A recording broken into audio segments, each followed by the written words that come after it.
Can you hear us now? Yes, now we can hear you. All right, we're gonna get started. Thanks everyone for coming. My name's Katie Darcy. I'm a project planner at Bergmann. Well, we'll get into introductions, but we're gonna talk today about complete streets for the Finger Lakes region. So just to make sure everyone's got a copy of the handout we gave you. Okay, great. We're gonna talk a little bit more about that later on, but I'll just jump right in here so we can enjoy this beautiful day outside. Okay, this was working when I started. Again. Oh, come on.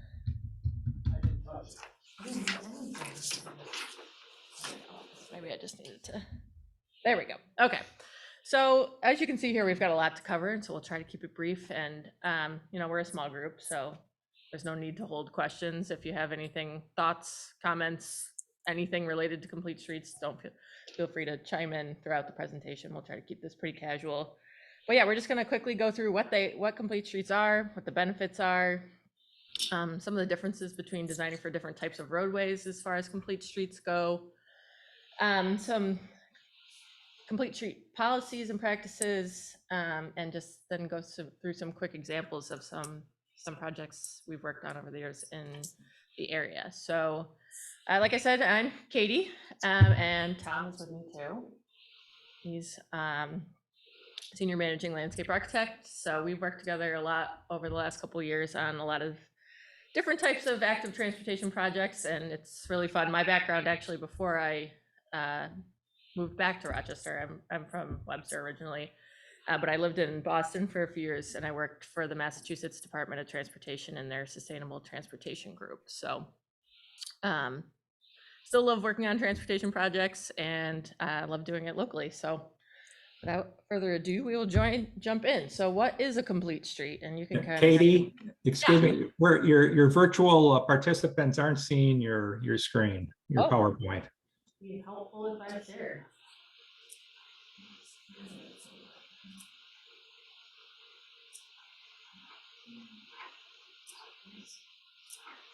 Can you see that okay?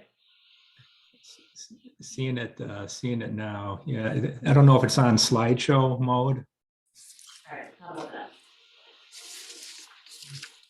Still not seeing it? We see your title slide. Yeah. What are complete streets? Okay, perfect. Great. Thank you. Thanks for there it is. Okay, so what are complete streets? Basically, complete streets, at least in my mind, is both a design approach and a transportation policy that communities can kind of adopt to ensure that all modes are considered in most transportation projects that they look at. Obviously, we're going to get into this further, but that's going to vary differently from roadway to roadway. But the idea is that we are considering more than just the vehicle, and people of varying abilities, ages, and modes of transportation. So we like this photo because it kind of shows exactly what we're getting at. We have someone in a wheelchair, 2 bicyclists, and a pedestrian. And there are a lot of benefits to these complete streets, and we will get into those. And so we kind of break it into these categories. I think safety is the most obvious one, being that most complete streets design strategies typically reduce vehicle speeds and also improve visibility of pedestrians, bicyclists, and motorists. Health is also a huge one. By implementing complete streets, you're basically designing into the built environment more opportunities to be active in your day-to-day living outside of just a dedicated exercise time. That means walking to the store, walking to work, biking to work, that type of thing. And that really helps to increase physical activity in a community, which is physical inactivity is a leading cause of many of the chronic diseases that we all know. And furthermore, I think we all experienced with the COVID-19 pandemic how important it was to be able to get outside, move around in your own community. Yes. We're just having some problems with Zoom. Oh, we still are? The Okay. Zoomers cannot hear. Here, I'll let you get in there. Okay. Sometimes it's this.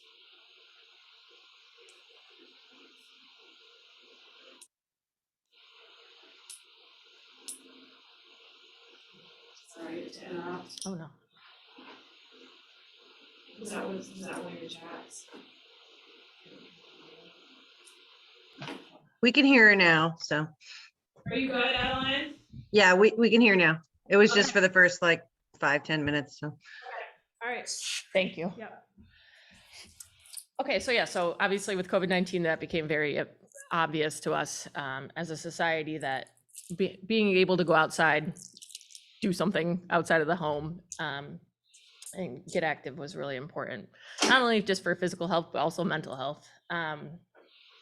As far as the benefits to the environment, I think these are also kind of self-explanatory. If you have people shifting modes from driving, particularly with short trips, I mean, you know, for that long distance trip, you're probably not gonna be walking or biking, but for those short trips under 2 miles, if you can make some significant mode shift there, it's a reduction in greenhouse gases, a reduction on the reliance on fossil fuels, and transportation emissions are the highest.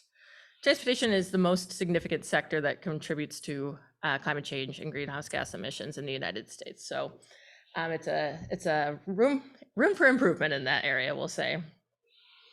There are lots of economic development benefits also to complete streets. It can spur private investment, and we can talk kind of about how to marry private investment and public investment so that the two networks are kind of integrated and seamless and work together. And then can raise adjacent property values as well. If it's a desirable, walkable, aesthetically pleasing place to be, you know, that's where development's going to want to be. And then lastly, equity.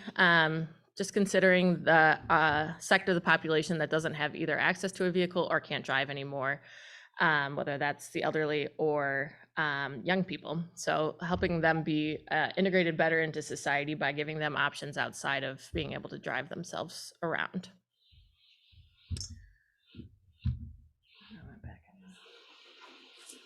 I swear I've done this before. Okay, so obviously Tom and I are proponents, being who we are and what we do, we are significant proponents of complete streets based on all the benefits that I just kind of went through quickly. But it's important to note that, you know, we often do get some opposition to these types of projects, whether it's from the public or other agencies you're working with. And a lot of, I mean, typically that falls into 2 categories, either a waste of taxpayer dollars, to be honest, or reduction in level of service for vehicles or traffic flow. And so it's just important to be aware of and make sure you're, you know, bringing everyone to the table and getting everyone on the same page before you kind of go undergo a design process, so that, you know, unforeseen barriers or obstacles down the road don't pop up. But you know, we strongly believe that this is a really important component of the built environment, especially because pedestrian fatalities are actually increasing pretty significantly. And I'm sure if we looked at the 2020 and 2021 numbers, that they would be even higher. This is mostly, in my opinion, due to distracted driving, people on their cell phones, and that sort of thing. But it's on the rise, and, you know, if we can incorporate design elements that nudge drivers into paying a little bit more attention to where they are and where they're going, we can hopefully start to reverse this trend. And speed is the #1 culprit in the pedestrian fatalities. You can see in this graphic, I mean, the difference between 20 and 40 miles per hour is an 80% difference in whether that person's going to survive or not if they get struck. So that's pretty striking. And, you know, roadway speeds are certainly a component of complete streets. So like I mentioned, there's going to be variations in the types of roadways that we're looking at and what is appropriate for that type of roadway. So we like to say that it's a process and an approach, not just a one-size-fits-all strategy. You're not going to see the same types of amenities and different roadway configurations on a road in downtown Canandaigua versus out in the rural areas of the town. So we, you know, typically when we're going through these types of planning processes or design processes, it's more of it starts as a conversation, and then it kind of evolves based on the needs of the community and the local context, and also the adjacent land uses, what's going to be feasible and realistic for that particular roadway segment. So this list here, are all things that we consider when we're looking at complete streets design, but certainly not all of these would be appropriate in all areas. So this rendering here is actually from the town of Canandaigua's waterfront active transportation plan. Obviously, this is a significant hub of activity in tourism. There's going to be a decent amount of pedestrian density, bicyclist activity. So something like this is a little bit more appropriate for this area where there's a separated cycle track, a dedicated pedestrian only travel lane, traffic circle. It's kind of got all the bells and whistles. But in this situation, this is further down the lake, a different design approach was kind of taken. And Tom, I don't know if you want to jump in a little bit on this segment of. Yeah, so the Genesee Transportation Council funded a study for Route 364, County Road 11, a few years ago. And you can see that graphic on the left-hand side shows all the different character zones, starting right up at the town of Canandaigua boundary and coming all the way down to the county line with Yates County. So that included a lot of different roadway types, and what it really illustrates is what Katie was saying is you can apply these complete street principles in a lot of different contexts and along a lot of different roadway types. So it's not just for urban in the middle of the city streets. Some of the stuff can apply to more rural roadways as well. Thanks. So now we'll get a little bit into complete street policies and some best practices. So the National Complete Streets Coalition is a group of advocacy and trade groups, including AARP, the APA, the American Planning Association, and the ASLA. And they're basically championing for communities to adopt complete streets policies and regulations to kind of push the ball forward in terms of actually implementing these things across the United States. So why do we need a complete streets policy? It formalizes your intent and your desire to take a look, at least consider bicycle and pedestrian activity on any roadway projects you're looking at.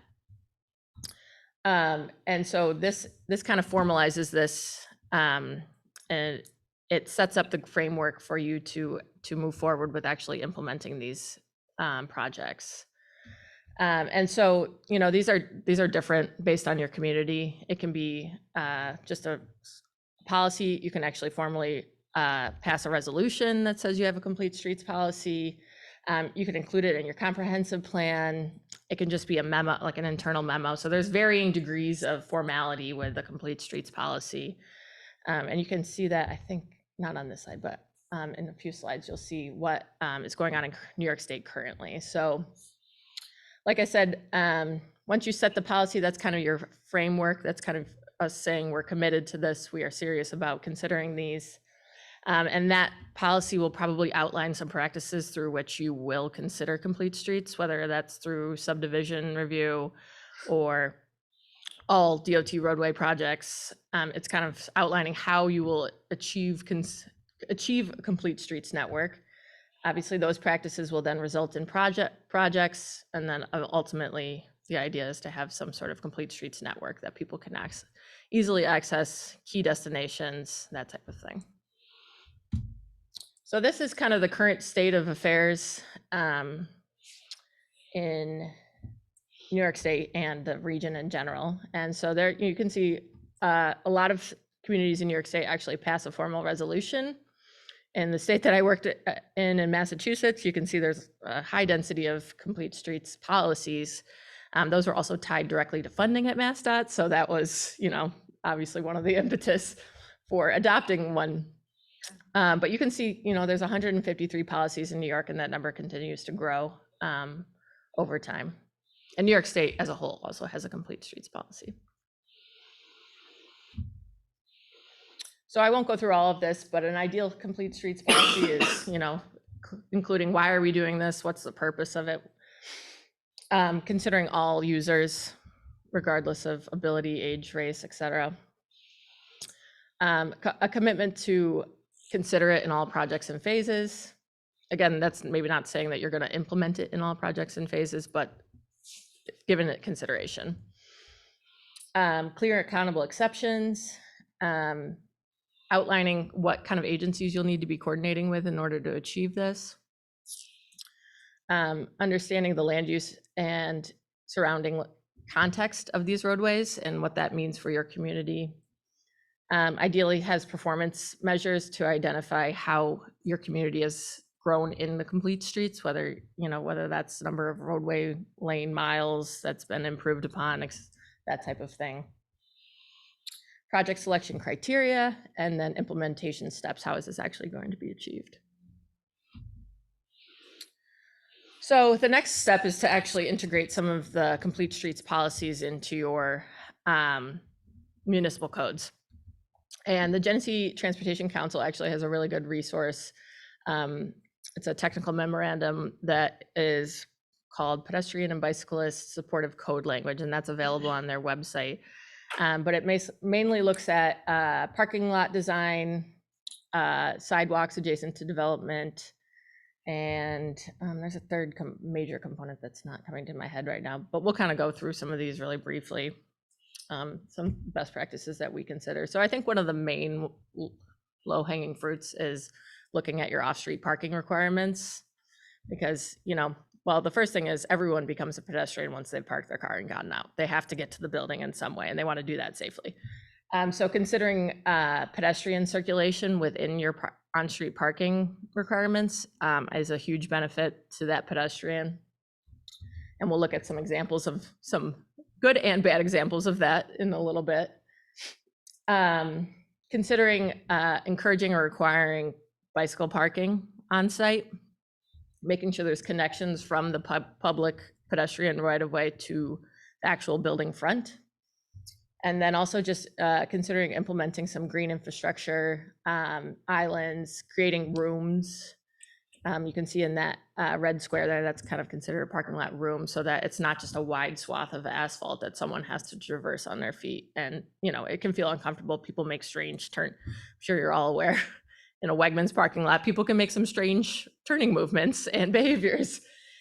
So just creating some structure to the parking lot can kind of help people identify where they should be walking, and also improve visibility for motorists so that they're aware of where people are as well. Something else to consider is implementing access management strategies. And this is basically more or less regulating where driveways are, making sure they're not too close to an intersection, encouraging shared parking arrangements and shared driveways so that there's not as many curb cuts. And that's going to help vehicles not only be able to circulate better and understand where they're going better, but also it reduces the amount of curb cuts that a pedestrian has to traverse, and therefore less conflict points between pedestrians and vehicles, and vehicles and vehicles.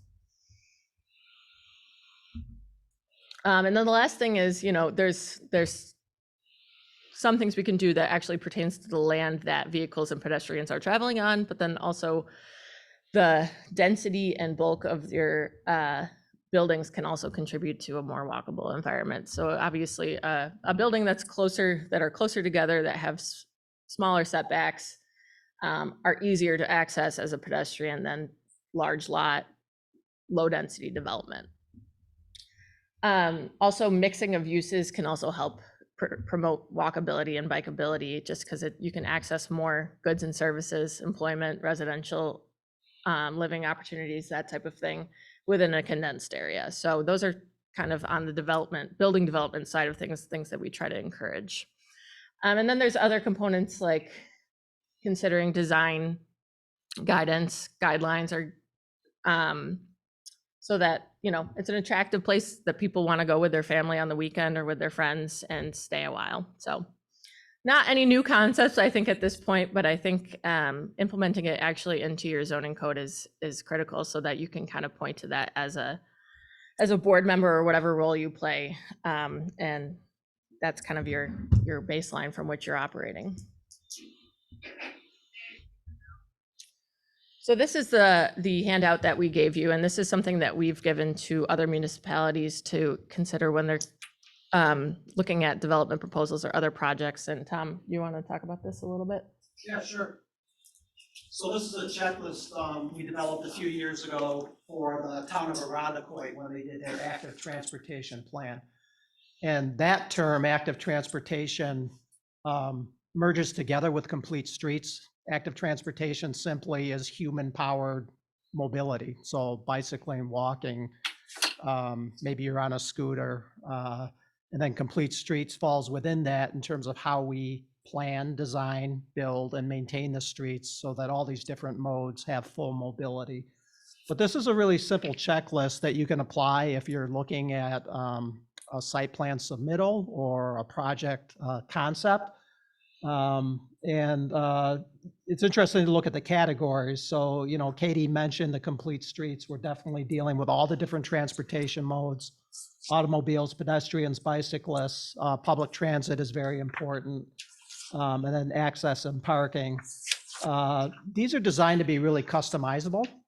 So you could take this to your community and switch it up, maybe add things or break things out that aren't especially applicable.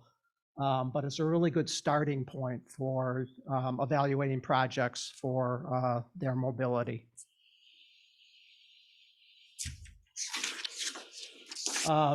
These checklists go a little bit beyond the street. So obviously things like building arrangement and the massing are in the private realm and out of the street right away. But all of this stuff has to connect. I mean, you want everybody to have a safe and comfortable trip from the start point to the end point. So that really brings the public realm and the private realm together, and we have to look at it holistically. So these are just a few interesting snapshots of how complete streets get applied, but planning for connectivity is really huge. And thinking about any new development or any new project and how it fits into the whole system of your community. So this is part of the town of Brighton. And it's very interesting because that Loman's Plaza that's labeled has a big Tops supermarket, as well as a number of different restaurants and stores. It's very much a community and pedestrian destination. And then the St. John's Meadows and the adjacent apartment complex. There's actually a signalized intersection with a crosswalk right about where the L is for Loman's Plaza. But you can see that somebody living in St. John's doesn't have any connectivity to it. So what you would like those folks to be able to do is have a safe pedestrian connection, get across the road and access the destinations. But they don't have it. So it's good to look at where our current planning and zoning practices can fall short and try to overcome that and think kind of high level in terms of a connected network for pedestrians and bicyclists as new projects come online. Same town of Brighton.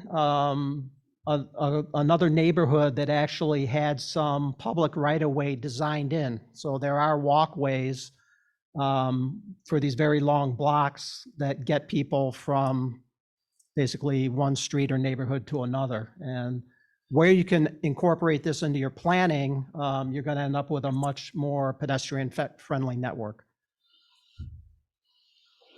The town of Arundecoit has a number of these, what we call micro trails that help connect some of the different subdivisions and areas. As part of their active transportation plan, those actually got mapped and went into the information so that, you know, it's all part of the network that the town supports and advocates for in terms of bicycle and pedestrian connectivity.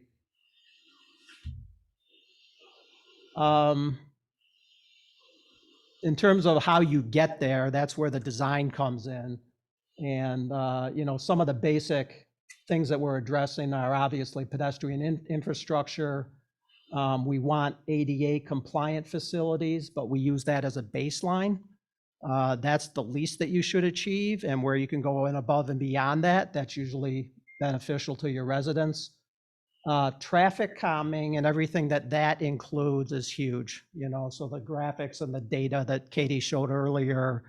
Bottom line, in terms of human safety, slower streets are safer streets, okay? So it's just a matter of physics and what happens if you get hit by a car. So there's a lot of different forms that traffic calming can make, and it's good to really look at that as carefully as you can with your street design.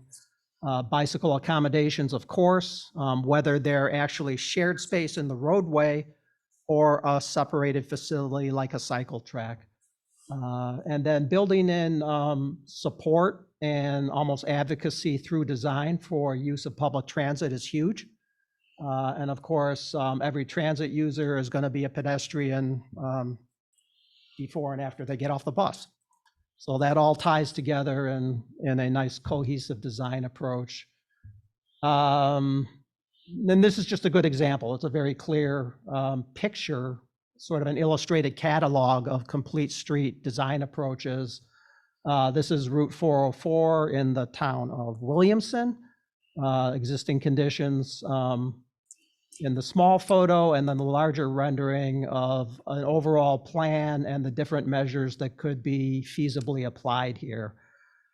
Starting with the sidewalk, which was a pretty typical kind of old school 5-foot wide concrete sidewalk. That's a municipal standard still for a lot of communities where right-of-way space allows. It's pretty easy to double that up. And then you have a 10-foot wide multi-use path rather than a 5-foot wide sidewalk. The stripe down the middle of it just designates it as something that's shared use, so beware of the other groups around you. And then you'll see other things. The street trees in the right-of-way are great for microclimate, but they also serve a traffic calming purpose. So any vertical element closer to the roadway modestly influences driver behavior and tends to just keep speeds down. So a lot of different things you can do. If you can't do all of it, do what you can do and make the improvements, the incremental improvements to improve that environment and safety for everybody. These are just a couple of snapshot photos. The upper photo, and I want to say this is town of Penfield, Route 441, but it's actually a pretty nice sidewalk design and project planning and layout. You'll see that's some retail development there. They've got the parking behind the buildings. They've got sidewalks that actually continue through the driveways to indicate potential pedestrian movement. You can see on the right hand, that little blue square is a bus stop labeled there. So there's sidewalk and accessibility continuity between the bus stop and the building entrance. So that is a good example of sidewalk layout, and nothing fancy, not a lot of added cost, but it makes a lot of difference for people moving around on foot. The bottom right photo, it was just a sidewalk design near a senior living complex, but they actually took the time and care to align the sidewalks to preserve some existing trees, mature existing trees, which doesn't always get done. Might add a little linear footage to your sidewalk design, but probably well worth the investment.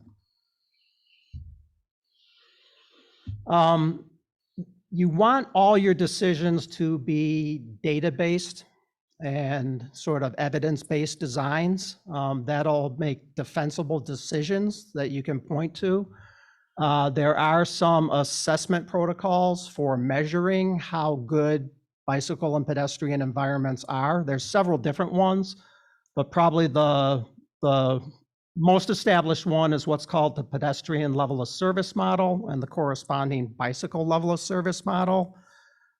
These assess and measure several different criteria. It goes through an algorithm and it gives you a letter score and a numerical score of how good that stretch of roadway is for a walker or a bicyclist. It's included in the Federal Highway Capacity Manual, so it's kind of an accepted standard. And these photos are before and after of Monroe Avenue in the town of Brighton, which is State Route 31. They did the pedestrian level of service assessment before construction when the sidewalk was right on the curb against a busy road, not an ideal environment. Besides the fact that roadway is very poorly drained, so if you walk that sidewalk when there's water on the ground, it's like walking through a car wash.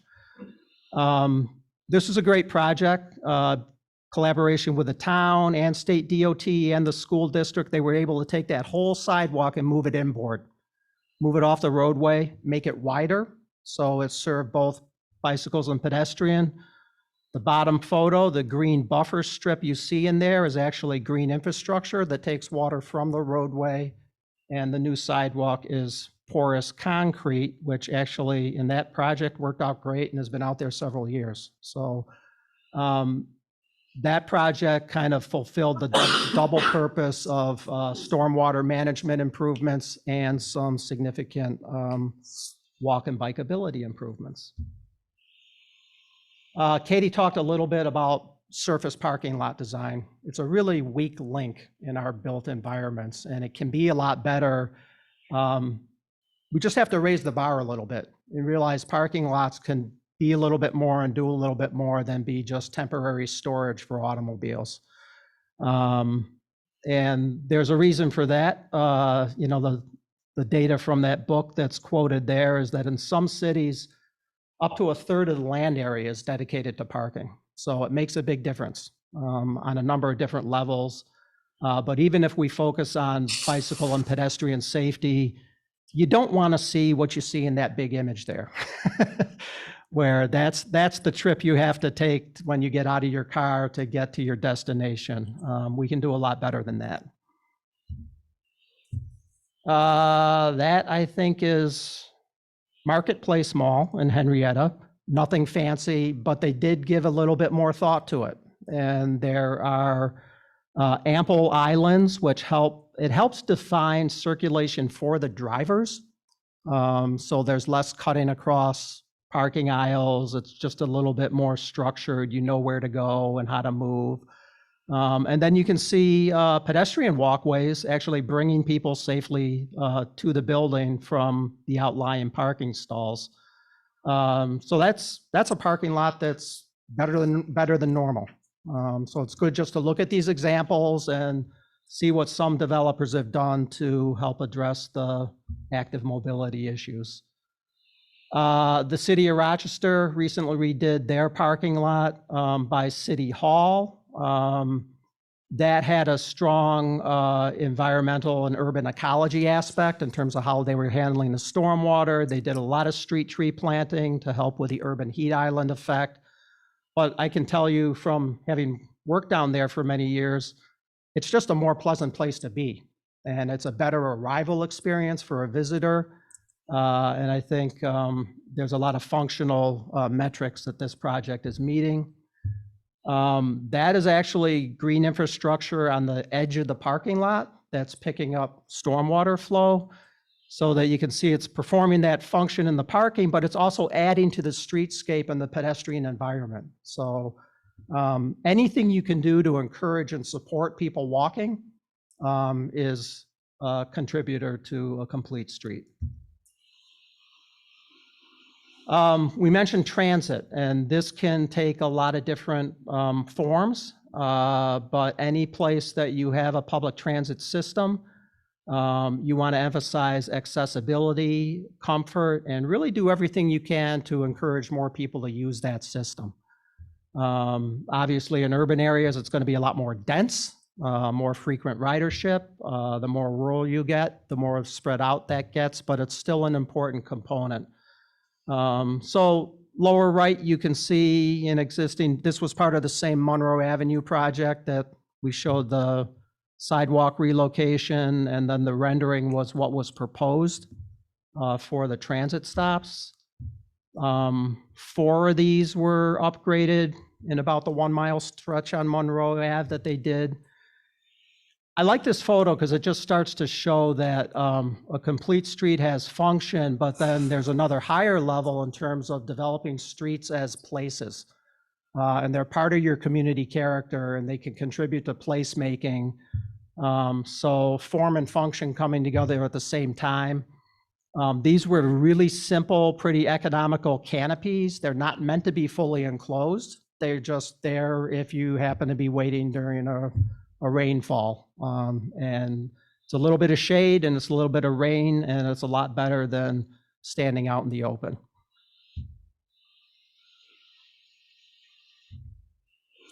Okay, so this was another transit focused project. So Dewey Avenue in the town of Greece. Northridge Mall was actually the original suburban shopping mall years ago. It sat there vacant and underutilized. They did a Dewey Avenue corridor study. They developed some new guidelines, and finally a Walmart supercenter moved in there.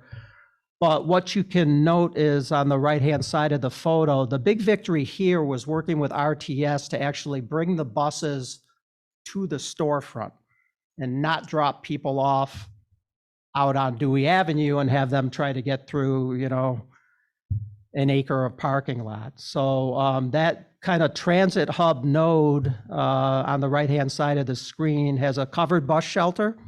It has bicycle parking, and it's essentially a very comfortable, safe place for people to get dropped off and wait to get picked up. So that was just good site design and considering some of the complete street principles. On the other side of the spectrum, this is a nice sort of before picture from a bus stop in Henrietta, where obviously Wegmans is going to be a big destination for everybody. You can see from the worn turf and ground how well the bus stop is, but there's nothing. There's not even a concrete pad to stand on when it's muddy. There's not a bench to sit on. There's certainly no shelter. So on Street Blog website, several years ago, this got nominated as one of the worst bus stops in America. And I don't know if it won that dubious honor, but it was in the short list. So it was a finalist nationwide as an example of a bad bus stop. So active transportation plans can take a look at that. Complete streets should include some very basic baseline amenities at every bus stop. There should be a concrete pad that can get cleared in the winter. There should be something for people to sit down on, and a level up is to give them some kind of shelter. The town of Arundecoit, in their plan, set up a baseline, and then they also did some sketch designs for high traffic areas where they wanted even a higher level of pedestrian connectivity and transit amenities. And I think we'll sort of move towards the end here, but a project that's happening right now is in City of Geneva, where their downtown revitalization initiative, a few years back, they got $10 million from the state. They did a big plan, kind of determining how that would get spent. And the city government at the time determined that they really wanted to put that into renovating their streets and apply some of these complete street principles and make a better connection between downtown and their waterfront and make things safer and make the streets more visitor-friendly places. So they worked on Castle Street and Exchange Street downtown, and then a much longer street of 5 and 20, which is a very busy roadway. But like a lot of waterfront cities, ended up being a divider between downtown and the waterfront, which is really a big draw for their tourist economy. So that was just a cross section of what they wanted to accomplish. You can see the different transportation modes being sort of equally considered. That was the philosophy that guided the design. And then this was an early sketch of how they were going to accomplish that. A lot of attention given to the crossings, shortening up the crossings where possible, increasing visibility, slowing down the motorists, all of this kind of safety tools that we talked about and can be applied. That's under construction right now. Yes, it is. they Yeah. did- We did most of the city, Exchange Street Yep. there and everything, but 5 and 20 is under construction now. Yeah, 5 and 20 is just getting started. Fingers crossed, it'll be mostly done in this year. Oh, yeah, that's Uh, the plan. Yeah. So it'll be a big transformation for Geneva. It's a great thing. These are challenging projects in so many different ways, but good investments for the communities long It's a term. great compliment to what the city did to the lakefront, Yes. making that walkable, and that's used by an incredible volume of people. And this just blends it into the city. It's a great project. Yeah. Geneva did a whole chain of long-term planning. So if you look at it, it was very logical how they've been implementing some of these things. And this is just a rendering of, I think, East Castle Street. And this starts to give you more the idea of, yes, we're achieving the mobility, but we're also raising the level. So the street itself is a destination, a place to go and hang out and spend time and hopefully draw more visitors to your community. There's a lot of resources online for complete streets. We've listed a few of them here. Complete Streets also keeps evolving as more different modes of transport come online. These principles have to change. So, now we're thinking about micro transit, scooters, e-bikes, all the things you're starting to see pop up in your communities. They have to be considered too. Their operational requirements are different than either standard bicycles or motor vehicles. So all of this stuff is continually evolving, and these are some of the resources to keep up with the latest and the greatest. And is that the end? Final slide one. But yes, Oh, that's- there's supposed to be a finishing slide, but essentially that's it. That's the presentation. So that'll be our finishing slide. How about that? Any questions? Anything we can answer for you? And I had wondered about the e-bikes and things like that are coming along, but Yeah, challenges there will be because some of them will require charging stations, for one thing. that's right. That's right. There's the charging issue. There's, where do they go? Scooters especially, it's really hard to know how to organize them and where they can be. And honestly, that stuff we're just figuring it out now. It's coming, yeah. Yeah, it's if it's not here already in your town, it's coming. Yes. And I think Definitely. it's also a challenge because it's obviously operating at a different speed than Yes. traditional cycles. Yes, it is. So It's, there's some conflict there, people Yeah. belong in a bike lane if they're going 3 times faster than, your average Yes, cyclist. it's kind of like the airports where you have the moving sidewalks and Yeah. some Yeah. people are running down them and others are riding and, That's right. That's right. it's, And it takes a while for the data to catch up and the design principles to evolve. I mean, so it's just, there's always a little bit of a lag there, but we got to make an effort to stay ahead of the curve and, avoid I'm accidents. sure you're paying attention to it, hopefully. Oh, yeah. So, yeah. Yeah, absolutely. And- Well, great. Thank you. Thanks very much. Yeah, thanks so much. Yeah, thank you.